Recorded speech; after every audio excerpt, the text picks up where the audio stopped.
একের পর এক ময়দা ছড়িয়ে মারা হচ্ছে কালো কাপড়ের ক্যানভাসে, আর এতেই স্পষ্ট হয়ে উঠছে বিখ্যাত ব্যক্তিদের ছবি। চরাঞ্চলের একটি কলেজ ভবনের সামনে এভাবে ছবি আঁকা দেখতে ভিড় করছেন শিক্ষার্থী ও স্থানীয় শিশুসহ বিভিন্ন বয়সের মানুষ। বাবার সমিলে শ্রমিকের সঙ্গে গাছ কাটার ফাঁকে এভাবে ছবি আঁকেন কাঠ শ্রমিক মোহাম্মদ জসিমউদ্দিন। প্রথমে কাঠের ফ্রেমে লাগানো কালো কাপড়ে বিখ্যাত ব্যক্তিদের স্কেচ তৈরি করেন জসিমউদ্দিন। পরে স্কেচের উপর গাম লাগিয়ে পানিতে ধুইয়ে কিছুটা শুকিয়ে নেন। তারপর কালো কাপড়ের সেই স্কেচের উপর একের পর এক বাজারে কেনা খাওয়ার ময়দা ছুঁড়েই আঁকছেন স্পষ্ট ছবি।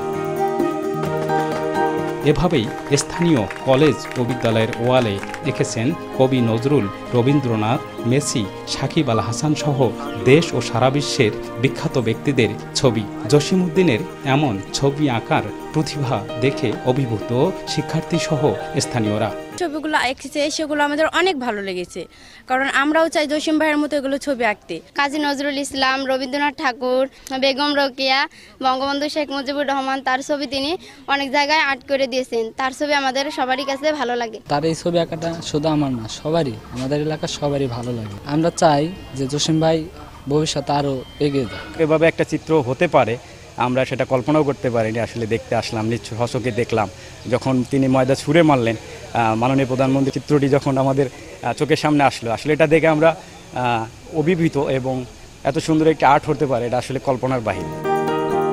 স্থানীয় একটি বিদ্যালয় থেকে এসএসসি পাশ করার পর পরিবারের আর্থিক অনটনে আর পড়তে পারেননি জসিমউদ্দিন। তবে পঞ্চম শ্রেণীতে শুরু হওয়া আর্টের নেশা ছাড়তে পারেননি। আমি এক বিদেশি আর্টিস্ট ইউটিউবে দেখছি, দেবন গাদরাইস এর একটা ভিডিও আছে, এরমভাবে হে তো কি দেয়া জুরি দেয়া করতো না কি দেয়া করতো জানি না। পরে আমি আর কি ময়দা, আমার এলাকাতে ওগুলো পাওয়া যায় না, কাপড় দিয়ে ক্যানভাস বানাইছি। তারপরে গাম মারি আর কি, গাম মারার পরে ময়দা ডিল চললে ছবি আসে আর কি। প্রাতিষ্ঠানিক কোনো শিক্ষা নাই আমার, আসলে আমি নিজে থেকে চেষ্টা করছি।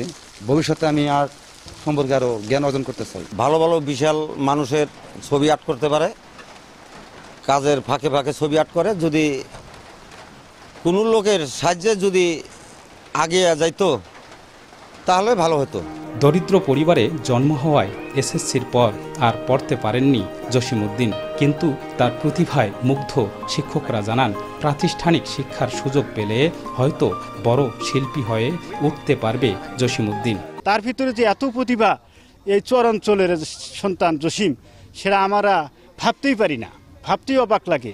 জসিমকে যদি আমাদের এই বাংলাদেশের সরকার যদি একটু পৃষ্ঠপোষকতা করতো, যদি একটু সহযোগিতা করতো, জসিমের মতো এরকম সম্পদ শিল্পীকর্মী আমরা এই অঞ্চলে পাইতাম। আসলে একাডেমিক কোনো শিক্ষা বা প্রশিক্ষণ যদিও না আছে, তারপরেও তার অঙ্কন, এটার দক্ষতা যোগ্যতা প্রমাণ করে যে আসলে সে যদি একটু সেবা শুশ্রূষা পেত, সরকারি পৃষ্ঠপোষকতা পেত বা কোনো প্রশিক্ষণে পৃষ্ঠপোষকতা পেত, এটা এনজিও থেকে হোক সরকারি পক্ষ থেকে হোক, তাহলে সে অনেক দূরে এগিয়ে যেতে পারত।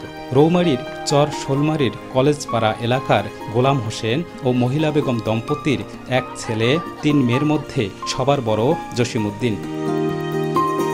বাদশা সৈকত, সময় সংবাদ, কুড়িগ্রাম।